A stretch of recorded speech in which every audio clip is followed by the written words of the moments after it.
पुराने बॉलीवुड के अजीब किस्से, जब सिनेमा पर्दे के पीछे और भी दिलचस्प था। बॉलीवुड का इतिहास न केवल फिल्मों और कलाकारों की कहानियों से भरा है, बल्कि इसमें कई अजीबो-गरीब और रोचक घटनाएं भी शामिल हैं। पुराने जमाने के कलाकारों, निर्देशकों और फिल्मों से जुड़े कुछ किस्से इतने हैरान करने वाले हैं कि वे आज भी सुनने वालों को चौंका देते हैं। आज हम आपको बॉलीवुड के कुछ ऐसे ही अनसुने और मजेदार किस्सों से रूबरू कराएंगे। जब मीना कुमारी ने फिल्म के बदले ₹1 लिया।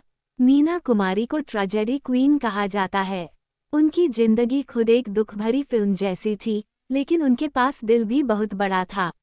फिल्म पाकीज़ा के निर्माण में कई साल लग गए थे। कमाल अमरोही ने जब इस फिल्म को बनाने का फैसला किया, तब मीना कुमारी और उनके रिश्ते बहुत अच्छे नहीं थे। इस वजह से फिल्म बीच में ही अटक गई थी। लेकिन जब फिल्म पूरी होने के कगार पर थी, तो मीना कुमारी की तबीयत बहुत खराब हो गई थी। कमाल अमरोही ने उन्हें फिल्म में काम करने के लिए कहा, लेकिन वे जानते थे कि मीना कुमारी के लिए यह आसान नहीं होगा। फिर भी मीना कुमारी ने बिना कोई फीस लिए फिल्म पूरी की और बदले में सिर्फ ₹1 लिया। जब दिलीप कुमार और राज कुमार के बीच हुआ अनोखा टकराव। राज कुमार अपनी अलग अंदाज वाली संवाद अदायगी और दमदार आवाज के लिए जाने जाते थे, वहीं दिलीप कुमार को बॉलीवुड का पहला मेथड एक्टर माना जाता था। दोनों ही अपनी शर्तों पर काम करने वाले अभिनेता थे। जब सुभाष घई ने सौदागर 1991 में दोनों को कास्ट किया, तो हर कोई हैरान था क्योंकि दोनों के बीच पहले से ही अनबन की खबरें थीं। शूटिंग के दौरान राजकुमार अक्सर दिलीप कुमार को ताने मारते रहते थे। एक बार राजकुमार ने दिलीप कुमार के कपड़ों की तारीफ करते हुए कहा, "वाह दिलीप साहब, आपका टेलर बड़ा कमाल का है।" दिलीप कुमार को पता था कि राजकुमार खुद बहुत स्टाइलिश हैं और अपने कपड़े खुद डिजाइन करते हैं। इस पर दिलीप कुमार ने भी तंज कसते हुए कहा, "हाँ राज साहब, और आपके कपड़े तो सीधे स्वर्ग से सिलकर आते हैं।" जब अमिताभ बच्चन को खून से लिखे खत मिलते थे। अमिताभ बच्चन जब अपने करियर के शिखर पर थे, तब उन्हें फैंस से हजारों खत मिलते थे, लेकिन कुछ खत ऐसे होते थे जो बाकी सबसे अलग थे। उनके कुछ फैंस उन्हें खून से खत लिखकर भेजते थे। कहा जाता है कि कुछ दीवानगी की हद तक पहुंचे फैंस ने अपनी कलाई काटकर खत लिखे और अमिताभ बच्चन तक पहुंचाए।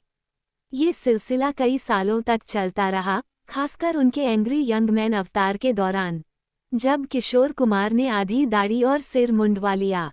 किशोर कुमार अपने अनोखे अंदाज और मस्ती भरी हरकतों के लिए मशहूर थे।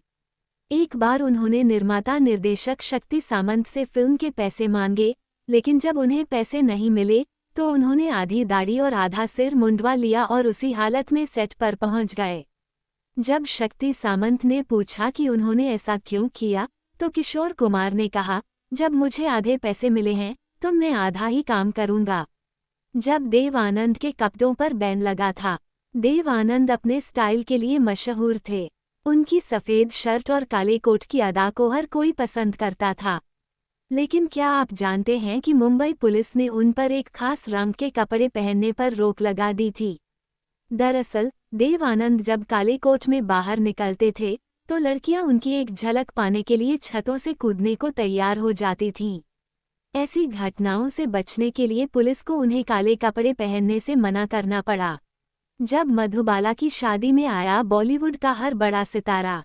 मधुबाला और किशोर कुमार की शादी बॉलीवुड की सबसे चर्चित शादियों में से एक थी। यह शादी इतनी भव्य थी कि इसे बॉलीवुड का सबसे बड़ा इवेंट माना गया। इस शादी में दिलीप कुमार भी आए थे, जो मधुबाला के पूर्व प्रेमी थे। शादी में किसी को कोई दिक्कत न हो, इसलिए दोनों ने एक दूसरे से बात तक नहीं की। लेकिन जब मधुबाला की तबीयत बिगड़ी और वे लंदन इलाज के लिए गईं, तो कहा जाता है कि दिलीप कुमार ने चुपचाप उनके इलाज के लिए पैसे भेजे थे। पुराने बॉलीवुड के ये अनोखे किस्से बताते हैं कि पर्दे के पीछे की दुनिया भी कितनी दिलचस्प और रहस्यमय होती थी। इन कहानियों में संघर्ष, रोमांस, विवाद और मस्ती सभी कुछ है। ये सब हमें यह एहसास दिलाता है कि बॉलीवुड सिर्फ एक फिल्म इंडस्ट्री नहीं, बल्कि अनगिनत कहानियों की दुनिया है। अगर आपको ये किस्से पसंद आए, तो हमें बताएं कि इनमें से कौन सा सबसे ज़्यादा मज़ेदार था। ऐसे ही और रोचक फिल्मी कहानियों को सुनने के लिए हमारे चैनल को सब्सक्राइब करना मत भूलें।